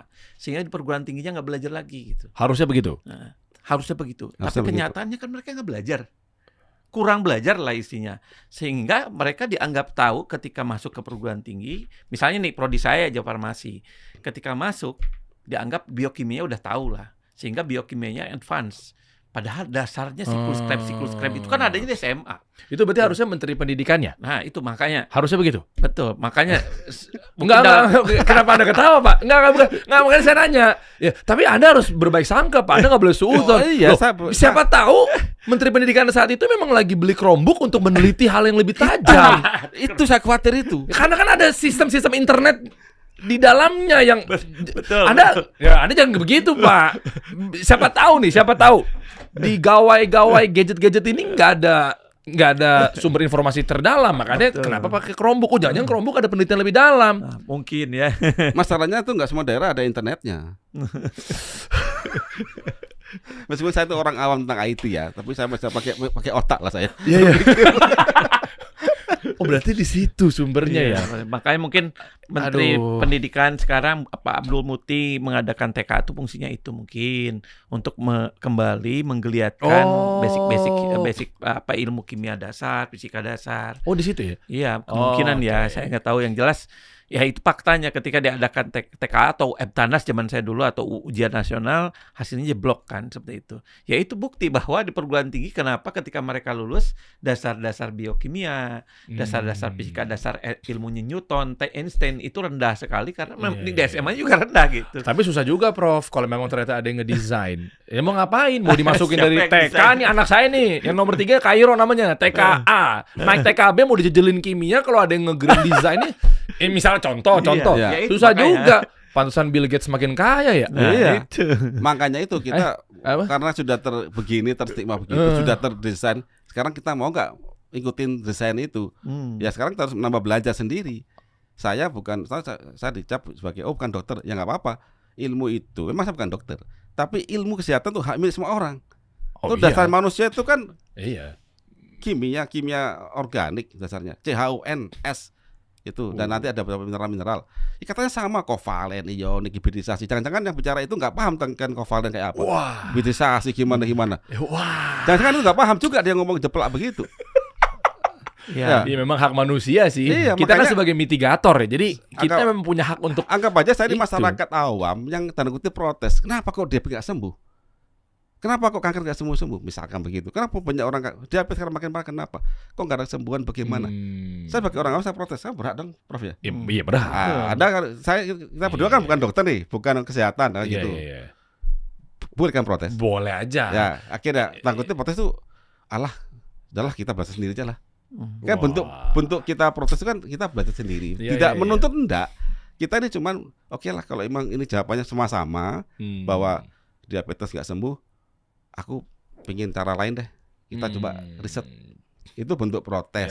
Tapi yang kan positif protesnya. Tidak demo, enggak kan, Prof ya. Menyerang pemerintah, menggulingkan misalnya contoh. Apalagi menggulingkan. Kalau digulingkan mau kemana kita ini? Iya benar. Jadi saya dapat kesimpulannya. Berarti ya meskipun kita nggak boleh suudzon, tapi memang kan kalau ditarik garis lurusnya, tanya ke rumput yang bergoyang, ya pasti kan. Sorry, saya ralat, bukan pastikan.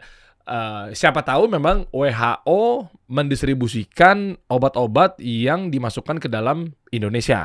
Berarti itu harus dicek dulu alurnya ya. Obat-obat seperti apa nih? Gitu nggak sih? Apa seperti apa? Betul. Jadi betul ya. Soalnya kan arahan saya divaksin 3 kali itu kan juga dari sana juga kan. Iya, memang arahan WHO. Arahan WHO nggak? Saya disuntik AstraZeneca 3 kali itu arahan WHO. Iya. Ya termasuk biar obat-obat gold standar kanker yang di ACC oleh BPJS itu juga kan sebenarnya arahan dari atas. Dari atas sana juga. Oke. Berarti WHO dapat komisi? Saya nggak tahu. Enggak nanya doang. Saya punya hak untuk bertanya. Betul. Saya di sini tuan rumah ya, suka-suka saya. Berarti WHO nggak tahu lah dapat apa tidaknya. Tanyakan pada rumput yang bergoyang. gitu. Tapi kan dokter-dokter di sininya kan nggak mungkin dapat komisi dari Iya. WHO dong. Yang Masa jelas jadi pion-pion WHO yang nggak mungkin Kalau lah. yang bisa saya Ya, nggak jawab, mungkin lah. Indonesia Masa itu paling mungkin? seksi dalam hal pasar obat. Paling seksi. Pasar obat paling seksi. Seksi, Indonesia gitu ya. Oh, makanya ada super flu. Nah, makanya super flu. Biar ada obatnya dibeli mungkin. lagi. Ya. Nggak saya nanya. Iya. Oh Iya, gitu. betul. Oh. Tuh batuk langsung Pak Iwan. Wah, Batuk itu ya bukan super flu kan? Oke, jadi sebenarnya kuncinya adalah yang dibenahin sama konsep Karnus ya teman-teman semua. Kenapa saya undang Pak Iwan lagi? Iya, saya tahu pasti ini akan memicu keamarahan beberapa pihak-pihak terkait. Nggak heran juga pasti nanti akan ada dokter-dokter yang reaktif apa segala macamnya. Tapi memang kuncinya saya pengen sebenarnya dudukin loh. Ya. Nggak tahu lah, ini coba dibikin program. Ini kan ini bagus ya, maksudnya saya nggak bilang nggak bagus. Saya apresiasi Pak Iwan ajak Prof. Utai gitu ya. Tapi mungkin biar fair, gimana kalau kita dudukin sama dokter-dokter terkait juga, Betul. Pak Iwan? Harusnya apa-apa. begitu. Harusnya begitu. Enggak, Harusnya ya, maksudnya gini, kalau harapan saya sebenarnya Pak Budi Gunawannya, harapan saya. Iya. Biar Pak Budi Gunawan sama Pak Menteri Pendidikan Pak Abdul Muti. Iya. Mana atau itu Pak cakep banget tuh, kasih solusi Iya. tuh bener-bener tumpahin semua. Ya apapun itulah, kalau memang ada mau menteri-menteri terkait yang mau ikutan juga silakan gitu ya. Jadi clear petanya gitu loh. Kan kita pengen capai Indonesia emas. Iya. Kan Iya. kita juga semuanya kontributor pertumbuhan ekonomi 8% di bawah Betul. pemimpinan Pak Prabowo gitu loh. Nah, maksudnya itu. Indonesia Emas itu siapa yang ngelakuin? Nah, kan kita kan. Manusia kan? Iya, Bukan manusia. jin kan? Bukan. Lah manusia butuh apa? Butuh sehat kan? Lah kalau manusia sakit semua gimana? Kalau diabetes semuanya, diabetes makin muda, itu gimana? Ya gimana? Ayo coba. Mau Dan Mas update-nya bagaimana? Gimana Bang caranya? Dery, update-nya penyakit kanker di Indonesia itu tumbuh terus, persentasenya Tumbuh meningkatnya tajam. Itu kan takutnya ada permainan. Takutnya. Iya, makanya justru di edukasi penting. Edukasi tentang makanan manusia. Makanya saya sering bikin acara-acara seminar tematik, cooking kelas. Ini ya kebetulan nih 1 Februari ada itu kita bikin acara. Ikutan dong teman-teman, misalnya pada mau. Iya, 1 Februari. Daftarnya gimana? Kita taruh di Ada, bawah ya. ya. Klik aja linknya di Kita deskripsi. belajar bareng-bareng lah. Saya tidak berniat untuk menggurui enggak. Saya menyampaikan saja. Begini loh cara kerja tentang untuk diabetes sama kanker misalkan. Apa solusinya? Dengan cara masak nanti kita praktekkan. Oh, dari cara masak aja udah harus benar ya? Iya. Ini untuk membantu Indonesia emas kan sebenarnya. Iya. Jadi nggak ada nggak ada tendensi untuk memusuhi teman-teman dokter, enggak ada sama sekali. Oh enggak lah, justru kan kita konsep ini kan mitigasi ya. mitigasi Barengan sama dokter harusnya untuk menyembuhkan pasien. mitigasi ya berbarengan lah kita ini untuk membuat Indonesia emas itu. Oke. Nah, ngomongin Indonesia emas, Prof, berarti logikanya itu kan kasar aja deh. Kalau memang masih mau terlena begini-begini terus, kira-kira akan tercapai nggak? Kanker angkanya sekian, Betul. diabetes angkanya sekian, itu Ya, tembus dengan- nggak tuh Indonesia emas? Ya, kalau saya pesimisnya tuh ya terlihat lah prevalensi penyakit-penyakit yang memang menghabiskan uang negara kayak diabetes, kemudian gagal ginjal ya, kemudian kanker itu semakin tinggi. Artinya tidak ada penanganan yang solutif kan di sistem kesehatan. Kemudian itu satu. Yang kedua makanan. Coba anak-anak minumannya coba pakai manisnya gula sirup loh. Ya, gula sirup itu kan fruktosa isinya. Iya, fruktosa, monosakarida itu. Itu dan itu tidak di metabolisme di Di otot bukan? Di otot. Metabolismenya di ginjal gitu kan. Sama liver, Prof. Langsung. Jadi Langsung makanya, bypass langsung ke liver. jadi jangan salahkan EGD gagal ginjal.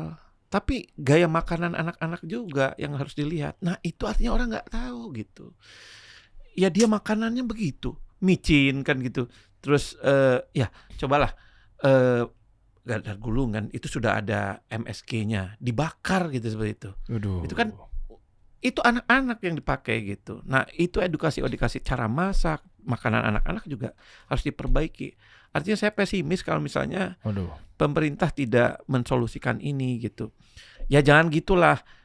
Awal-awal MBG juga, maaf ini bukan saya mensudutkan MBG gitu kan. Kenapa? Saya akan pembela. Saya pembela MBG mati-matian nih. Kenapa? MBG bagus, Pak. Ada masalah apa, Prof? dengan MBG? Tapi ya edukasi tentang MBG itu sendiri yang harus baik. Bahwa makanan yang bergizi itu seperti apa. Jadi kelemahan dari MBG itu adalah sistem higienitasnya yang sekarang mulai diperbaiki.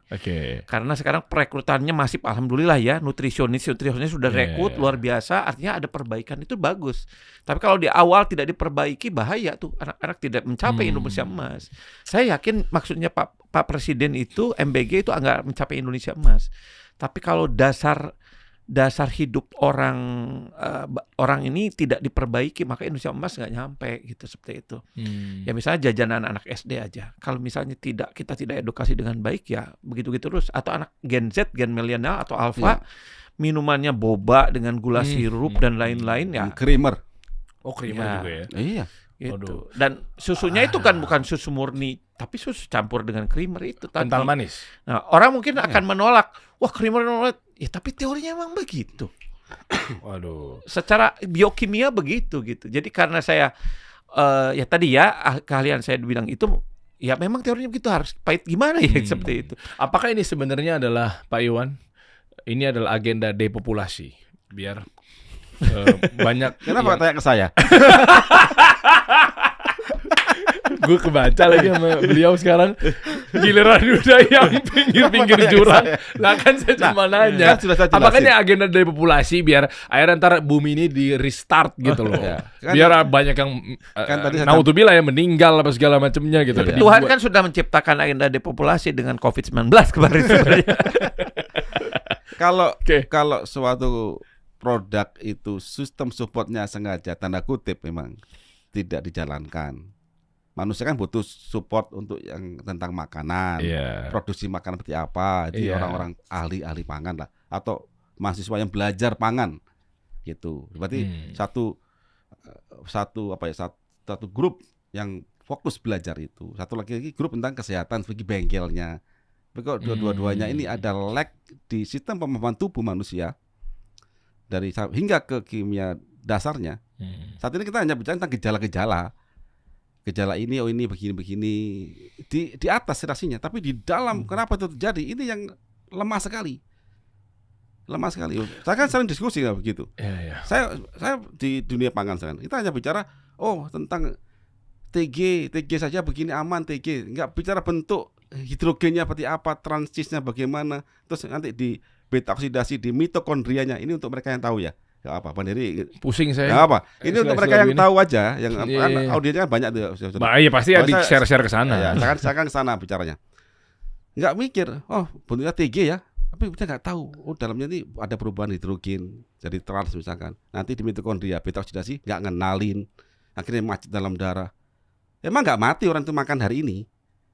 Tapi nanti efeknya. Nah, kalau itu dianggap baik, kan nggak ngerti. Iya. Nggak apa, kok enak. Ibuku pakai ini. Aduh. Akhirnya ibunya banyak sakit diabetes usia 40. Anaknya sakit juga. Akhirnya bilang keturunan. Bukan itu. Keturunan itu habitnya juga. Paham. Karena nggak paham tentang ilmu itu.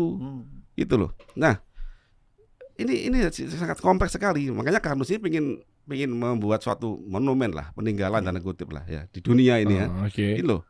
Begini cara kita membaca tubuh ini. Kita belajar dari hal mendasar dulu tentang sel. Sel tak bedah lagi ke mana? Ke mitokondria dulu. Dari mitokondria jadi ATP energi. Jadi mesin sel itu mitokondria, mesin sel itu. Ya. Mobil tuh kita fokus kemana? Ya ke mesinnya, ke pistonnya dulu. Asal AC, radio tape itu semuanya itu radio CD ya sekarang ya. Iya, pendukung. Itu pendukung. Setelah pistonnya jalan dulu, baru kita bicara AC tentang lampu, kan begitu. Percuma AC-nya nyala, tapi mobil lu kagak jalan ya. Kalau pistonnya mati nggak mungkin nyala AC itu kan gitu. AC-nya malah bahkan nggak nyala ya. Kan dari itu semua begitu kan. Kita fokus sana dulu, baru yang lain-lain. Sama sel kita fokus apa yang dimau oleh mitokondria, apa tahapannya, dirunut sampai di piring. Ini yang dilakukan Karnus. Jadi harusnya kolaborasi ya berarti ya. Kolaborasi. Orang pangan sama medis sama perawat. Jangan berbenturan. Ya saya ini kayak lem tadi. Kita ini melekatkan sebenarnya. Kan lendir nih kita lendir nih. Ini kan lendir. Paling enak jual lendir. Ya, tapi gimana kalau nextnya biar fair saya datangkan satu dokter? Bagus. Nggak apa-apa. Iya kan? Bagus. Gimana? Coba dijadwalkan dong. Ya, gimana Bu? Iya, maksudnya kan, ya terutama mungkin dokter-dokter yang pada komen. Nggak apa-apa nih, justru saya memberikan ruang yang terdekat dulu nih. Ntar jangan-jangan begitu saya panggil yang, ini kalau tadi kan Pak Iwan kan nyapanya kan buat orang tawa-tawa aja. Nah kalau saya kan buat netizen-netizen yang serang-serang kasih solusi ya. Ya biar fair nih. Jadi mendingan Anda dulu coba duduk. Nanti kalau kita ngundang dari dokter yang lainnya disangkanya satu, dokternya nggak kompeten, jangan dia dong, salah lagi gue. Iya. Jadi, dokternya bawaan elu, salah lagi. Makanya coba yang pada komen, enggak, saya lagi nggak nyari ribut. Anda mungkin nanti coba DM kami atau sebaliknya tim kita, Maskas coba DM dokter terkait, kan datanya ada tadi Aldan ya. Nah, tawarin aja, Dok. Makasih masukannya. Baik-baik aja kalau kita silaturahmi, kok kita pengen semuanya kan clear semua. Dok, salam kenal, bla bla bla bla bla. Karena dokter komen, screenshot-nya kirim.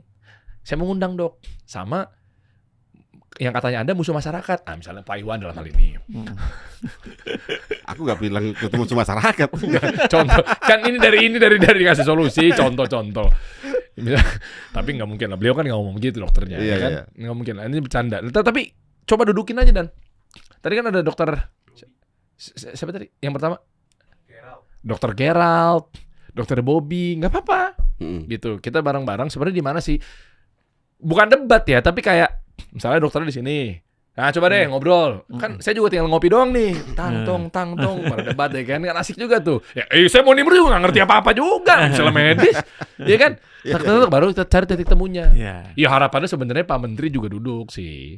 Biar langsung undang-undang. Indonesia Emas kita gape bareng-bareng. Langsung peraturan menteri. Langsung ini kan enak permen. Peraturan menteri, Menteri Pendidikan, Menteri Kesehatan. Udah, saya sama Prof Utai di sini nih. Dengerin ya. Enggak, dua-dua. Anda di sini, dua-dua. Dokter dengan profesornya. Iya. Fair dong. Menteri-menteri. Udah. Saya nonton deh pakai popcorn, ya kan? Wah, seru nih. Enggak, maksudnya biar clear gitu. Berani enggak Anda? Enggak apa-apa. Ini kan boleh ya. Sebuah perdebatan. Emang harus ada perdebatan sih. Artinya kita ini kan, saya pun waktu bikin semua ini kan mana sih buktinya secara in vivo? Secara pasien ada emang. Oke, secara ilmiah gimana? Kita mulai in vitro, in vivo jalan. Dan bahkan di sini juga Prof Utai juga sebenarnya tanda kutip salah satu korban juga ya. Kan sempat ya. GERD ya? GERD, ya. Iya kan? Nah, itu bisa diceritain juga deh, mungkin di ujung obrolan ini biar teman-teman tahu nih bahwa jadi beliau nggak cuma sekedar akademisi, tapi praktisi GERD gitu ya. Jadi tahu. Nah, jadi gimana tuh? Maksudnya kok? Jadi saya tuh pernah GERD dan saya tuh pernah GERD masuk rumah sakit ya tuh. Kemudian ya suruh berhentilah minum kopi dan lain, tapi sulit untuk meninggalkan kopi karena memang udah kebiasaan dia dari SD gitu ya. Tapi nggak ngerokok loh. Bisa begitu ya, keren juga ya. Terus saya suka pedas kopi, akhirnya GERD-nya muncul lagi gitu seperti itu. Dan saya jarang itu juga minum obat-obatan itu ya, obat-obatan sintetik ya. Saya minumnya kunyit gitu ya, rempah kalau misalnya sakit. Cuman ya hanya reda begitu saja, sakitnya kambuh lagi kalau minum kopi gitu. Nah, suatu waktu ketemu Mas Iwan, kemudian dia nawarin produk yang saat itu belum mau diformulasikan, saya coba, itu terus bagus gitu. Kemudian saya tawarkan, ini proof evidence-nya ke lab gitu. Iya. Dari yang tadi Anda bilang itu kan? Gitu seperti itu, dan saya coba, ternyata kok sekarang sembuh, cobain nih makan pedas sekarang. Bisa sekarang? Oh bisa. Nah ini yang saya mau tanyakan tadi kan itu cerita before-nya. After-nya sekarang udah nanti sekarang normal lagi, makan pedas lagi gitu kan. Enggak cuma ada kala tertentu gitu nanti balik lagi, enggak, langsung clear tuntas. Alhamdulillah. Yang ini? Iya, betul. Jadi enggak makan lagi apalagi yang namanya antasida yang enggak. Terus kemudian minum kopi normal lagi gitu. Saya kan sehari saya minum kopi itu pagi 1 tumbler ini ya 600 ml lah. Pak sore juga sama 1 tumbler ini gitu. Kata dokter nggak boleh, emang saya over kafein. Tapi kalau enggak, saya nggak bisa nulis gitu. Oke. Oh dokter udah ada yang ngeklaim bahwa Anda nih over kafein, memang saya over kafein. Tapi sekarang nggak apa-apa dong berarti kalau pakai ini? Nggak apa-apa, sehat. Alhamdulillah sampai sekarang sehat. Karena ya saya merasa punya energi aja kalau minum kopi dengan begitu gitu. Dan sekarang ya setiap saya akan makan pedas, Dan karena memang kalau makan pedas dan minum kopi pasti kena lambung gitu. Itu udah nyatu, kalau udah nyatu udah kena lambung gitu. Saya begitu, tapi alhamdulillah. Oh, karena saya nggak ada GERD berarti. Udah nggak ada riwayatnya mungkin itu ya. Kalau udah ada riwayatnya kan berarti si lesnya itu atau cincin esofagus yang di dekat mukosa itu udah blong itu istilahnya kalau udah ada riwayatnya. Kalau udah blong gitu bahaya gitu. Nah itu mungkin. Dapet ya berarti nih. Jadi clear ya bahwa ternyata ikhtiar dengan produk-produknya Karnus juga akhirnya sekarang berarti nggak balik lagi apa segala macam. Bahaya berarti Prof. Kalau misalnya produk-produk itu nggak laku, nanti dokter nggak bisa keluar negeri. Kan jadi pindah ke Karnus semua. Oknum dokternya gimana? Bisa dengan Karnus keluar negeri bisa. Oh iya bener, masuk Pak Iwan. Nggak, sebenarnya gini, manfaatnya kalau misalnya Karnus masuk, ini dong petani jadi sejahtera. Kalau obat-obat sintesis masuk kan yang sejahtera siapa? Wah. Nah, kalau ini masuk kan petani yang sejahtera.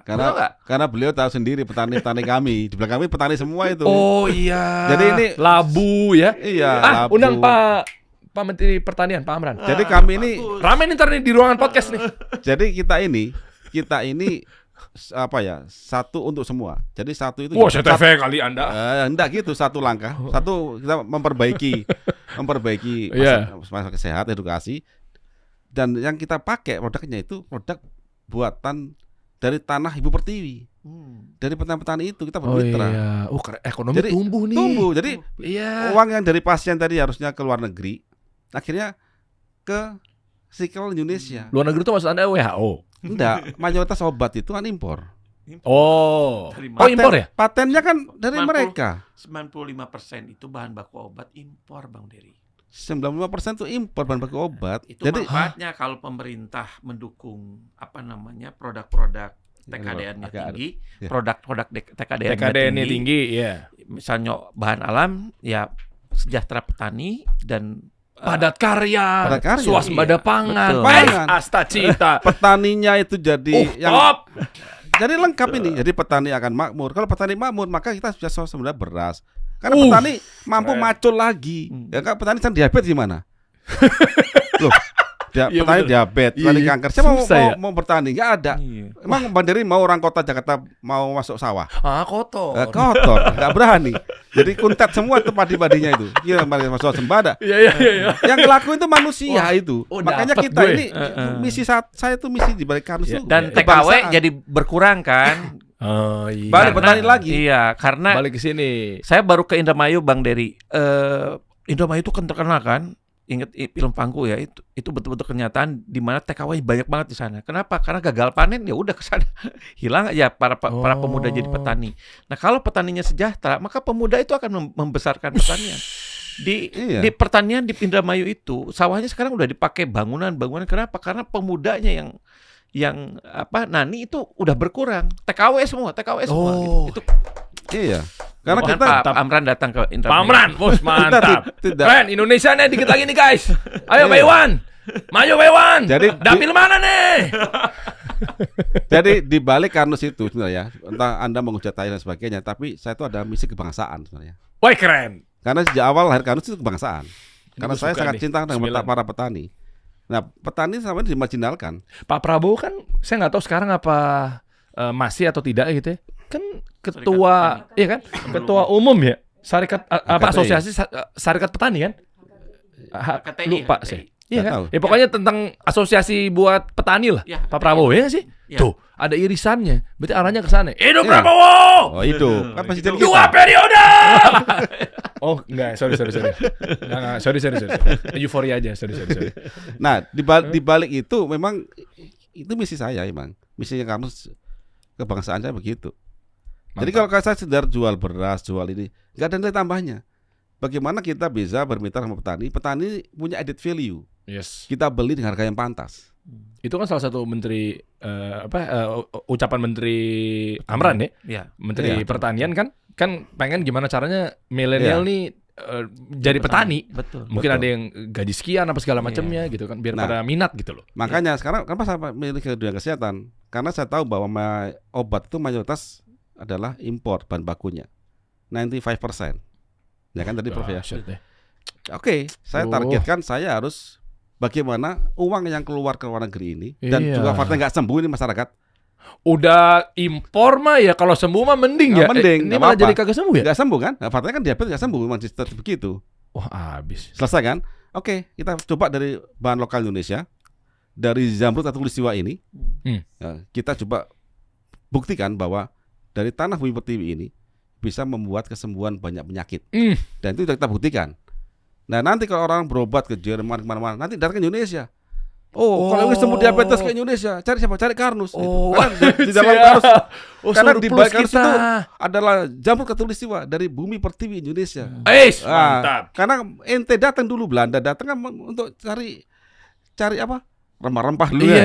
Nah sekarang kita bungkus itu balik kekayaan ini itu dalam bentuk suatu teknologi. Anda yang sakit-sakit sana-sana, ya kan? Datangnya ke Indonesia. Anda beli. Berarti harus pengadaan tuh. Nah, gitu. Ke pemerintahan nih, ke Karnus nih. Ya kan, e-katalog apa, ntar saya bantu. Iya kan. Top. Paling enggak dengan masuknya ini ya, masa pakai negeri kita kan makmur kok. Yes.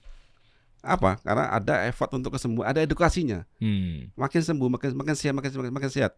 Yang dulunya petaninya nggak semangat karena sakit, ya semangat lagi untuk petani. Yang kemudian dibeli bapak-bapak, kan? Misalkan ibu-ibu usia produktif sakit misalkan, dia lebih sehat lagi, bisa produktif kerja. Akhirnya negeri kan PDB naik. Oh iya. Kan manusia yang kerja ini nih. Iya. Bukan pemerintah dong. Kan manusianya. Jadi kalau manusia sakit semua, orang diabetes tuh jam 9 habis makan. Ini bagus idenya nih. Iwan for Staff Sus Menkes. Kalau aku jadi staf sus nanti nggak kerja, nggak riset. Mantap, Pak Iwan. Terima kasih banyak, Prof Utai. Ini seru sekali. Nanti kita update. Mudah-mudahan nanti pertemuan berikutnya adalah bersama dokter dan juga profnya misalnya. Ya, masa ayo coba silakan mungkin pada komen. Kita caranya baik-baik kok gitu ya. Saya mengundang buat dokter terutama yang komen-komen kemarin yang katanya bilangnya ini nggak ada dasarnya nih bicaranya orang ini bla bla. Nggak apa-apa, ayo kita ngobrol biar sama-sama melek. Nanti kan tinggal kuat-kuatan tuh. Siapa yang kedokterin kan? Ya, takutnya mungkin Pak Iwan yang doktrin ke dokter kan kita nggak tahu juga. Iya. Misalnya. Malah ke brainwash ya. Misal. Mantap. Ya, kalau mau nemuin produk-produknya Karnus atau mungkin informasi tentang pelatihannya Pak Iwan dan lain sebagainya ya di konsep Karnus atau kuliah Karnus ada di bawah ya. Kita kasih solusi.